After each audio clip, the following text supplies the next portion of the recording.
qui suis-je? Donc, le message aujourd'hui, qui suis-je? Par moi-même, oui. Qu'est-ce qui peut résumer qui je suis? Est-ce que c'est ma date ou mon lieu de naissance? Est-ce que c'est ma taille ou ma couleur de peau? Est-ce que c'est mon travail ou mes loisirs? Est-ce que c'est mon habillement ou mon apparence? Pour répondre à la question « Qui suis-je », il faut également répondre à la question « Qui est Dieu ». Répondre à « Qui suis-je » et « Qui est Dieu » va déterminer et façonner ma façon de voir les autres. Un monsieur qui s'appelle Dallas Willard, qui est un philosophe américain, a dit « Le concept de Dieu est central. Tous les troubles humains viennent de faux concepts de Dieu. Si nous sommes à l'image de Dieu, pour mieux se comprendre, on a besoin d'une bonne compréhension de qui est Dieu. On a tendance à penser mal de soi parce qu'on pense mal de Dieu.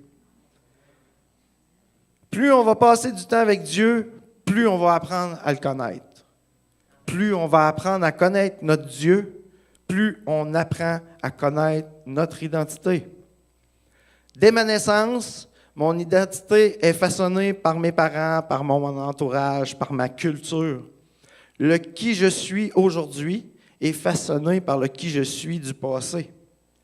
Puis la question d'identité, c'est une des questions les plus importantes aujourd'hui dans notre monde. Hein? On entend parler d'identité nationale, d'identité sexuelle, d'identité de genre, même d'identité d'Église aussi.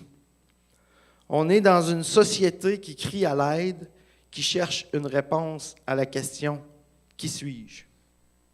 Mais la société aussi refuse toute tentative d'aide, toute réponse qui viendrait d'ailleurs. Comme si l'individu était plus important que la société à laquelle il appartient. Comme si l'individu n'avait pas besoin des autres pour être quelqu'un. Comme si l'homme n'avait pas besoin de Dieu pour découvrir qui il est réellement. Pourtant, aussi bien la Bible que la sociologie nous disent que c'est avec les autres et c'est par les autres que je peux savoir qui je suis. Je vais vous donner des exemples. Je suis un homme parce que les hommes m'ont reconnu faisant partie de la catégorie d'être humain, de cette catégorie-là. Je suis un Québécois parce que le reste des Québécois me reconnaissent comme faisant partie des leurs. Je suis un mari parce que ma femme me le rappelle assez souvent. Mais la question « qui suis-je » ce n'est pas une question qui est apparue seulement dans l'actualité de nos jours. Ce n'est pas une question d'aujourd'hui. C'est une question que l'humanité s'est toujours posée. C'est une question aussi que l'apôtre Paul nous explique. Donc, on va tourner dans Éphésiens 1, versets 1 à 14.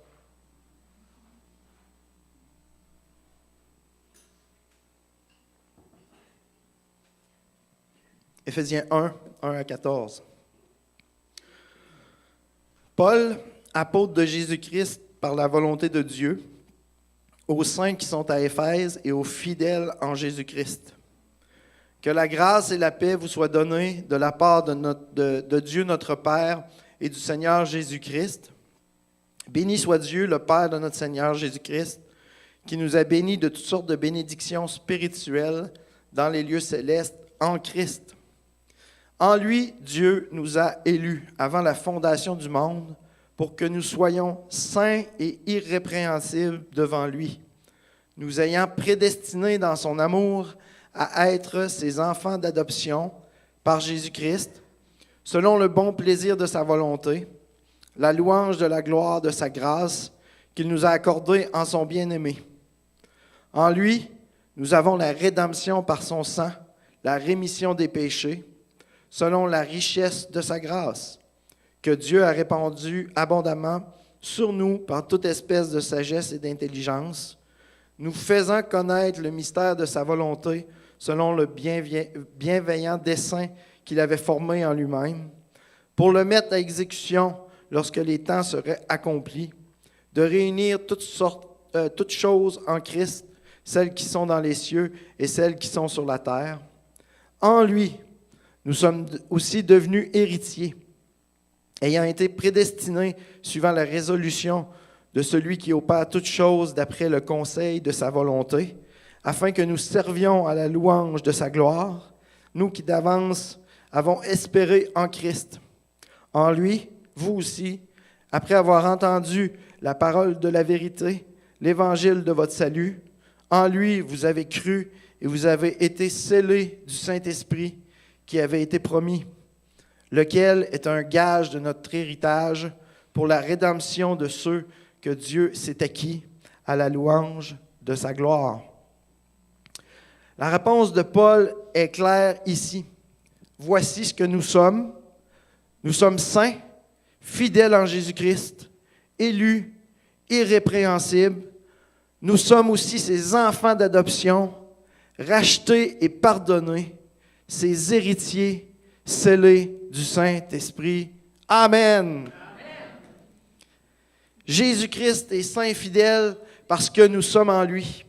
Alors nous aussi, nous sommes saints et fidèles. Peu importe ce que le monde dit qu'on est, en Jésus-Christ, nous sommes saints et fidèles. Oui, il faut dire Amen, Amen. On est saints et fidèles, frères et sœurs. Et il n'y a qu'en Jésus-Christ qu'on peut l'être. Il n'y a pas d'autre chemin. Cherchez pas d'autre chemin. C'est en Jésus-Christ qu'on peut être saint et fidèle. Le monde nous rappelle ce que nous ne sommes pas, mais Dieu nous rappelle qui nous sommes. Et Paul est un bon exemple. Il parle par expérience. Si on regarde à l'histoire de Paul, il n'a pas toujours été du côté de Jésus. Ses parents l'ont envoyé très tôt dans sa jeunesse à Jérusalem pour étudier la loi avec un dénommé Gamaliel, qui était un fameux docteur de la loi. On dit que sa vie a toujours été irréprochable aux yeux des hommes. Son zèle pour les observations de la loi de Moïse va même l'apporter à persécuter l'Église et les chrétiens. Paul, ou Saul de Tarse, à cette époque-là, était présent quand Étienne a été lapidé. On dit même qu'il gardait les habits des personnes qui l'habitaient comme des trophées. Quand on apprenait que Paul se rendait dans une ville ou un village, les gens déménageaient. Ils s'exilaient dans d'autres villes ou pays par peur de Paul. Il entrait dans les maisons, il faisait mettre en prison ceux qui croyaient en Christ. Il entrait aussi dans les synagogues et faisait battre ceux qui croyaient en Jésus. Il les obligeait à renier Christ. Son identité, c'était d'être un des plus fervents ennemis des chrétiens. Même s'il connaissait toutes les lois. Tout ça jusqu'à sa rencontre avec Jésus sur le chemin de Damas. Paul n'a pas laissé son passé entacher sa nouvelle identité en Jésus. Il est maintenant, comme nous, saint et fidèle. Puis si ça a été possible pour Paul, c'est parce que Dieu lui-même l'a décidé.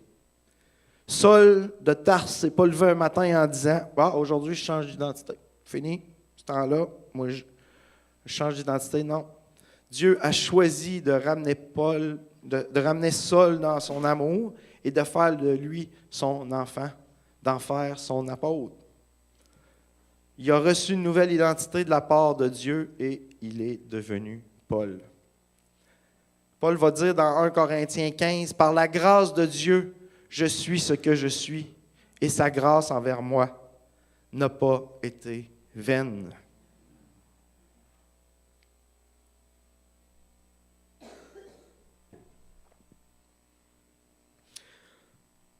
En tant que chrétiens, nous aussi, on a reçu une nouvelle identité de la part de Dieu. Une identité qui surpasse toutes les autres. Tout ce qui compose notre identité, nous, on l'a hérité. On a hérité de notre nationalité, de notre nom de famille, de nos traits physiques, même de nos traits de caractère aussi parfois. Tout ça, on l'a hérité à cause de nos parents terrestres. Salut Père, salut maman. Mais qu'est-ce qu'on hérite de notre Père céleste?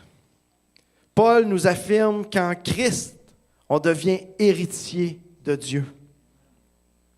en Christ, par Jésus-Christ, en son bien-aimé.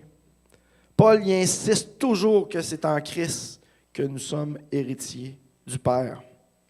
C'est parce que nous sommes en Christ et que Christ vit en nous que le Père peut nous regarder comme ses enfants. Prenons un temps, réalisons-nous ce matin, Dieu nous regarde puis il nous appelle ses enfants. Mais comment je peux le savoir que je suis un enfant de Dieu?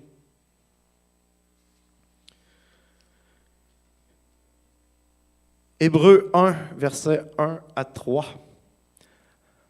Après avoir autrefois, à plusieurs reprises et de plusieurs manières, parlé à nos pères par les prophètes, Dieu, dans ces derniers temps, nous a parlé par le Fils qu'il a établi héritier de toutes choses, par lequel il a aussi créé le monde et qui, étant le reflet de sa gloire et l'empreinte de sa personne. Donc, dans la version Parole vivante du verset 3, ça dit « Ce Fils reflète sa gloire d'une manière éclatante et constitue l'empreinte exacte de son être, l'expression parfaite de sa nature. » Et le mot grec pour empreinte, c'est caractère. Jésus est le caractère de Dieu. Puis caractère veut dire trois choses. Premièrement, ça veut dire, c'est l'expression exacte, l'image d'une personne ou d'une chose, la reproduction précise en tout point. Jésus est l'expression exacte de Dieu, c'est la reproduction précise en tout point de Dieu. Quand j'accepte Jésus dans ma vie, je reçois le caractère, l'empreinte de Dieu en moi par l'Esprit. Deuxièmement, le caractère, c'est l'instrument utilisé pour graver ou sculpter. À l'époque de Jésus, l'instrument pour sculpter, ce n'était pas le ciseau à bois, ça s'appelait le caractère. Puis l'artiste prenait le caractère et faisait l'image de ce qu'il voulait représenter. Jésus, c'est le caractère par lequel nous sommes façonnés à l'image du Père.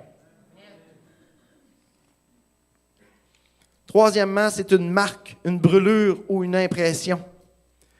Quand on accepte Jésus, Dieu nous marque de son sceau. Puis son sceau, c'est Jésus. Le jour où je donne ma vie à Dieu, il va prendre son caractère qui s'appelle Jésus, puis son bras va partir du ciel, puis il va venir m'imprégner, me graver le nom de Jésus sur le cœur. 2 Corinthiens 1, versets 21 à 22.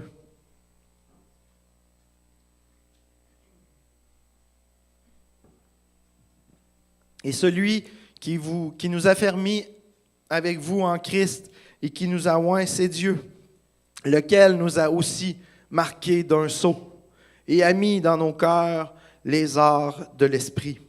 J'ai cherché qu'est-ce que ça voulait dire. Art, c'est un versement qui garantit l'exécution d'un contrat. Paul utilise ce mot-là pour indiquer que le don du Saint-Esprit, c'est comme un acompte de notre héritage qui nous est réservé dans les cieux. Amen.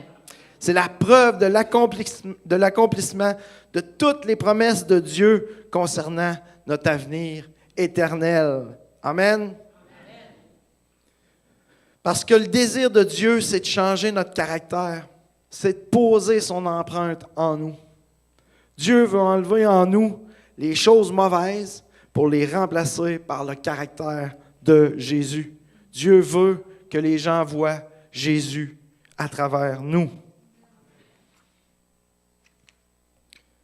Puis cette nouvelle identité-là, en Christ, à quoi est-ce qu'elle ressemble? Comment mon identité se voit, se perçoit? Comment les gens peuvent voir Jésus à travers moi? Parce que mon identité, c'est aussi quelque chose de visible. Nos vêtements, nos postures, notre vocabulaire, c'est des moyens qu'on utilise pour proclamer, pour révéler, pour affirmer notre identité.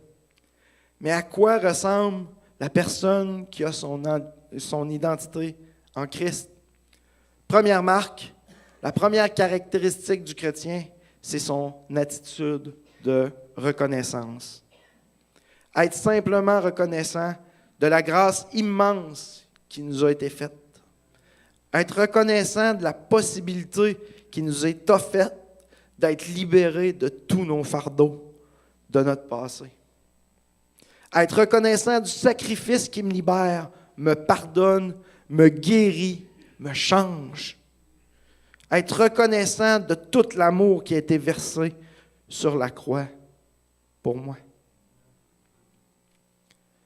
La deuxième marque, écouter la parole de Dieu, la croire et la mettre en pratique. Pas seulement croire que Dieu existe, mais croire que ce qu'il dit dans sa parole est vrai. Pas seulement le Nouveau Testament, pas seulement certains passages qui me touchent particulièrement, mais toute sa parole. J'ai pas d'amen là-dessus? Ah oui, amen. Toute sa parole. Si je crois en Dieu, si je crois que Dieu est le même hier et aujourd'hui, ce qu'il a dit hier est encore vrai aujourd'hui. Ce qui est écrit dans sa parole a toujours et sera toujours vrai. Philippiens 3, versets 1 à 14.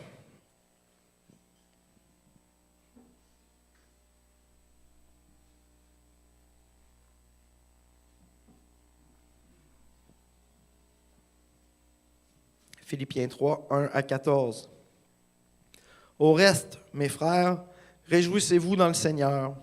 Je ne me lasse point de vous écrire les mêmes choses, et pour vous, cela est salutaire.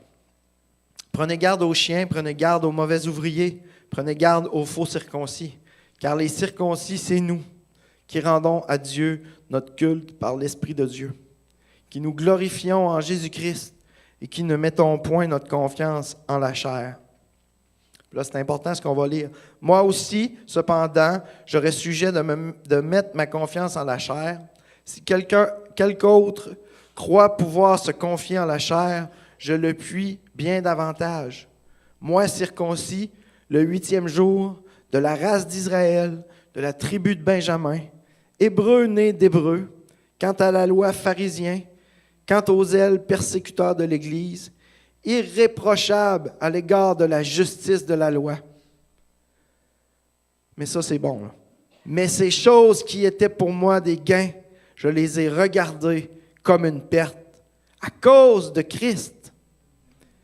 Et même, je regarde toutes choses comme une perte à cause de l'excellence de la connaissance de Jésus-Christ, mon Seigneur, pour laquelle j'ai renoncé à tout, et je les regarde comme de la boue afin de gagner Christ et d'être trouvé en lui, non avec ma justice, celle qui vient de la loi, mais avec celle qui s'obtient par la foi en Christ, la justice qui vient de Dieu par la foi, afin de connaître Christ.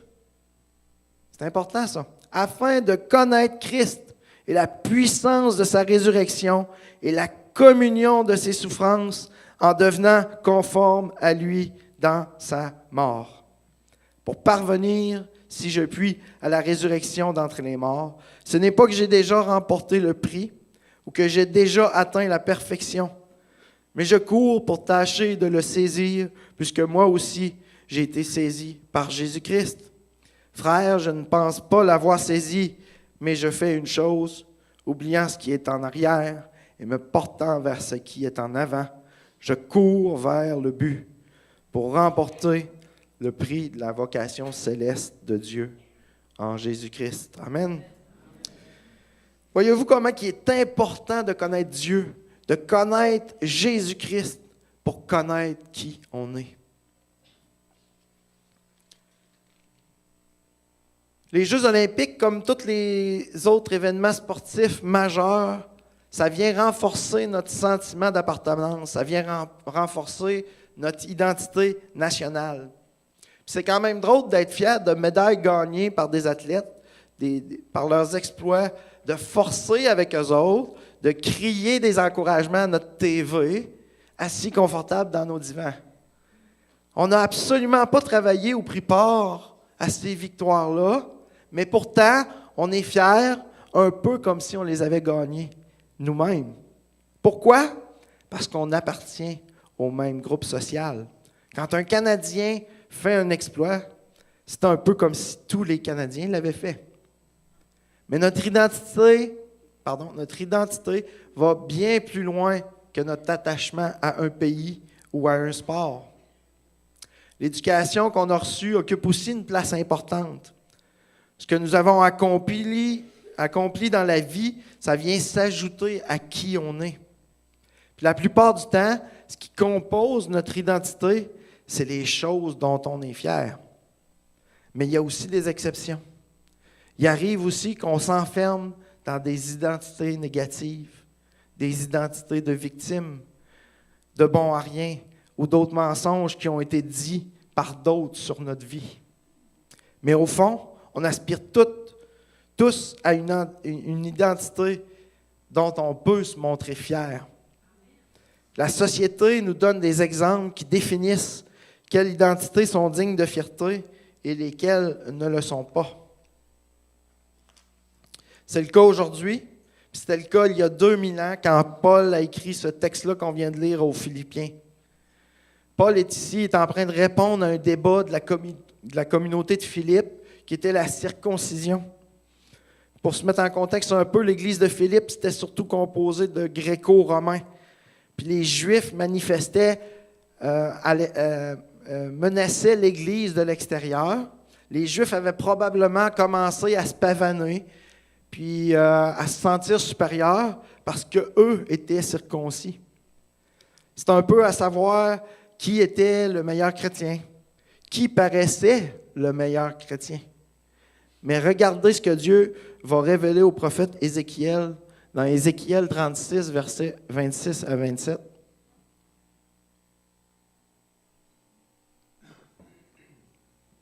Je vous donnerai un cœur nouveau et je mettrai en vous un esprit nouveau. J'ôterai de votre corps le cœur de pierre et je vous donnerai un cœur de chair. Je mettrai mon esprit en vous et je ferai en sorte que vous suiviez mes ordonnances et que vous observiez et pratiquiez mes lois. À l'époque d'Ézéchiel, la marque pour reconnaître le peuple de Dieu était la circoncision. Puis l'empreinte, le caractère de Dieu, c'était les lois que Dieu avait écrites lui-même avec son doigt. Mais Dieu va dire à Ézéchiel qu'il va révolutionner son caractère en inscrivant ses lois sur notre cœur.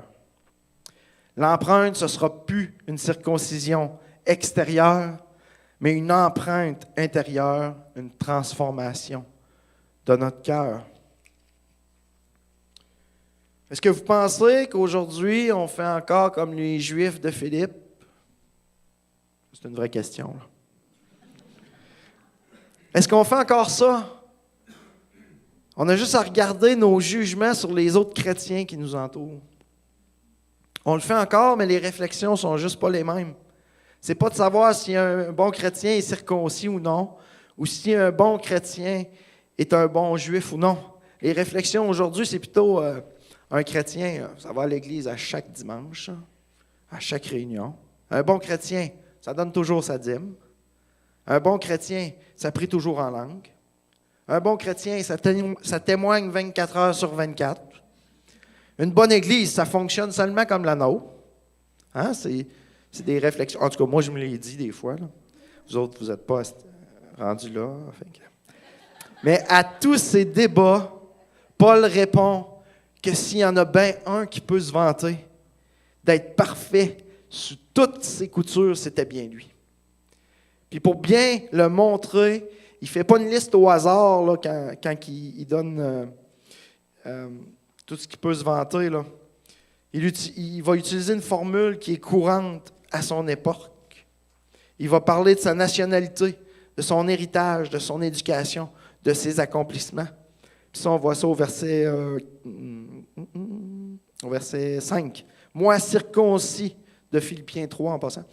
Moi, circoncis le 8e jour, de la race d'Israël, de la tribu de Benjamin, hébreu né d'hébreu, quant à la loi, pharisien, quant aux zèles persécuteurs de l'Église, irréprochable à l'égard de la justice de la loi. Ce n'est pas une formule qui est étalée comme ça, là. C'est vraiment précis. C'est une formule de présentation qui existait à l'époque. Il va même dire « j'étais irréprochable ». Combien voudrait être irréprochable? Pas beaucoup, c'est correct, vous l'êtes déjà. J'avais toutes les raisons de me vanter et d'être fier de qui j'étais. Paul pouvait se vanter d'être tout ça. Mais il va dire au verset 7, « Ces choses qui étaient pour moi des gains, je les ai regardées comme une perte à cause de Christ. » Il ne rejette pas le contenu, il ne rejette pas ce qu'il a comme héritage, il rejette le fait de se glorifier de tout ça. Dans la vie de Paul, il y a eu un tournant majeur sur la route de Damas quand Christ lui est apparu. Il y avait un avant et après Damas pour Paul. Puis dans le texte de Philippiens, il y a aussi un avant et un après. Dans les premiers versets, il est question de Paul, comment il était au-dessus de tout le monde. Mais il y a un personnage qui va faire son apparition, puis c'est Christ. Puis à partir de là, c'est Christ qui va devenir le personnage principal. C'est Christ qui va devenir le sujet du discours. C'est Christ qui va devenir la fierté de ce qui fait Paul. C'est Christ qui transforme, puis Paul qui reçoit. C'est Christ qui donne et Paul qui reçoit. C'est Christ qui agit et Paul qui reçoit. Son identité ne sera plus déterminée par ses accomplissements, ni par son éducation merveilleuse, ni par la piété de ses parents, ni par ses connaissances de la loi. Elle est maintenant déterminée par Jésus-Christ. Et est-ce que cette identité vient remplacer ou effacer tout ce qui faisait Paul, ce qu'il était? Absolument pas.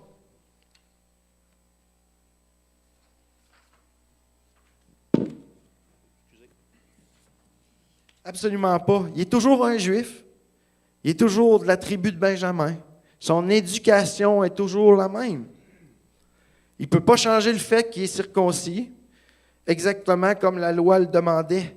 Mais ce n'est plus un sujet de fierté pour lui. Il y a une chose qui est venue s'installer au-dessus de tout le reste, et c'est son appartenance à Christ. C'est le caractère de Christ en lui. Sa nouvelle connaissance de Christ, son identité de chrétien, fait qu'il peut maintenant s'observer lui-même et son passé. Au verset 13, il dit « Mais je fais une chose, oubliant ce qui est en arrière et me portant vers ce qui est en avant. Je cours vers le but pour remporter le prix de la vocation céleste de Dieu en Jésus-Christ. » Ce qu'il voit, c'est à quel point il est précieux aux yeux de Dieu. On est précieux, frères et sœurs, aux yeux de notre Dieu. Laissez personne dire le contraire. À quel point la manière dont il est perçu par le monde, en fin de compte, ça ne compte pas. Toute sa vie, il a cherché à être juste aux yeux des hommes en suivant la loi à la lettre.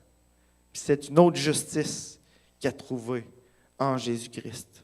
Une justice qui n'est pas accordée par le mérite, mais par grâce. J'aurais invité les musiciens. Je ne suis pas long ce matin, hein? Amen.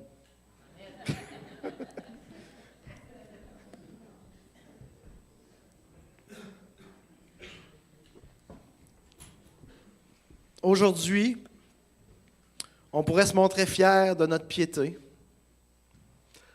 de notre belle Église.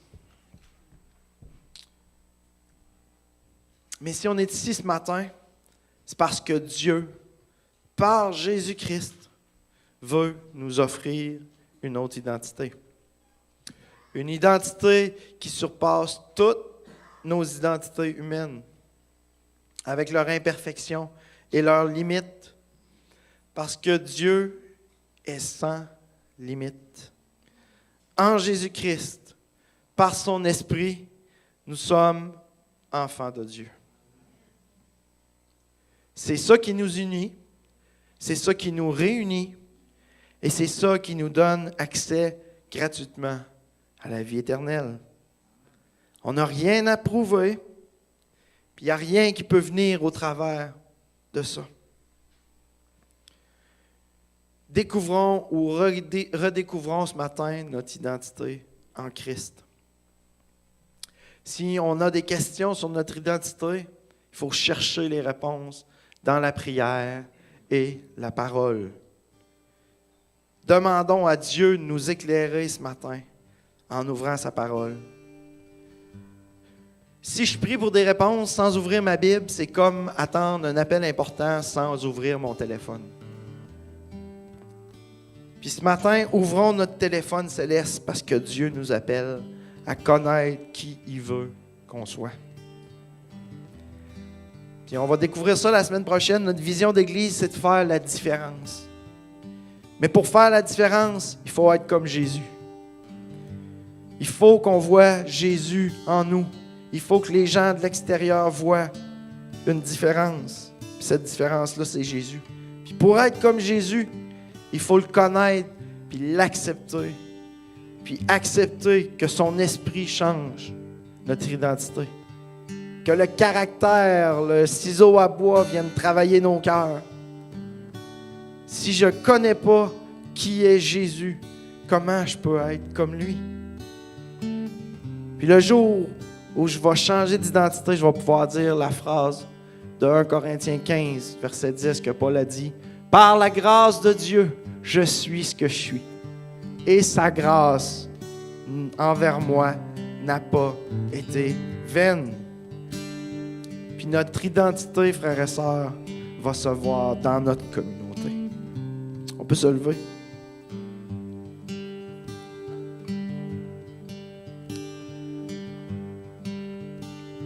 J'ai demandé à Samuel un chant précis, mais avant de le chanter, juste on peut fermer nos yeux. Juste réfléchir ce matin à... Peut-être que ce matin, vous avez perdu votre identité ou vous la cherchez. Ce matin, là, c'est le temps.